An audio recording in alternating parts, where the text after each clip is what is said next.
Olá pessoal, vou fazer um resumo aqui dos conteúdos que vão cair na P1, beleza? Que envolve limites e um pouquinho de derivada, tá? Então, para começar, a gente estava estudando, relembrando, né, algumas coisas de funções, e dentre as coisas que a gente viu, a gente estudou um pouco de domínio e imagem de uma função, de alguns modos, né? E um deles foi analisar graficamente qual era o domínio e a imagem de algumas funções a partir de gráficos, beleza? Então tem uma relembrada nisso. A gente estudou muitos tipos de funções, né? Função linear, afim, as polinomiais, exponenciais, logarítmicas e também a função racional, certo? Estudem essas funções para dar uma relembrada. E aí a gente estudou um pouco do comportamento dessas funções racionais, mas isso um pouco mais para frente, lá quando a gente viu o limite. E a gente falou um pouco das assíntotas, tá? Tentem dar uma relembrada o que é, como que a gente encontra as assíntotas a partir de certos limites, beleza? E depois a gente estudou, né? Basicamente o conteúdo dessa P1 aqui envolve limite, né?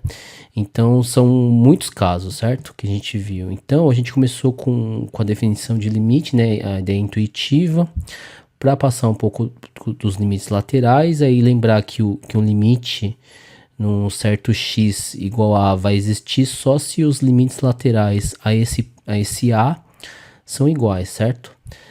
Então a gente analisou graficamente, analisou mais analiticamente, certo? Os limites laterais. A gente estudou os limites infinitos, que dão mais infinito ou menos infinito, né? Lembra aquela história de se eu pegar um número muito alto em cima e o número embaixo for muito, muito pequeno, então esse limite aqui ele tende pro infinito, certo? Aí só tem que tomar cuidado se é pro mais ou menos infinito, né? Senão pode dar errado, beleza? Deixa eu apagar essa parte aqui. Então, continuar. Que mais que a gente viu, né? Limites no infinito, quando o x vai para mais ou menos infinito, e aí tem algumas estratégias de resolução, né? Uma delas é a gente dividir todo mundo por x elevado a alguma coisa, certo? E aí, quando a função tiver raiz, a gente pode ser que apareça esse raiz de x ao quadrado na divisão. E aí a gente vai lembrar que isso aqui é igual ao módulo de x, né? E aí o x vai depender se ele é positivo ou negativo, como a gente vai tratar esse módulo, beleza? E por fim a gente estudou muitos casos de indeterminações, né? Quando dá zero dividido por zero, e que são casos que aparecem faturações.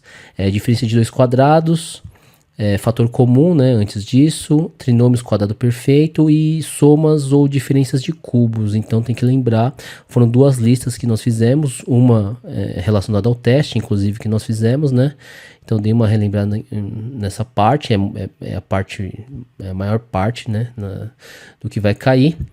E estudar um pouquinho também, eu falei na aula dessa parte de definição de limite por epsilon e delta, certo? Eu tinha dado um exemplo para vocês fazerem, que é estudar, a prova vai ser de uma função afim, beleza? Tá? Então foi dado isso em aula. E aí a gente começou a estudar derivadas, né? A gente está ainda bem no comecinho de derivadas, mas a gente estudou principalmente esses casos das funções potência, certo? Raiz...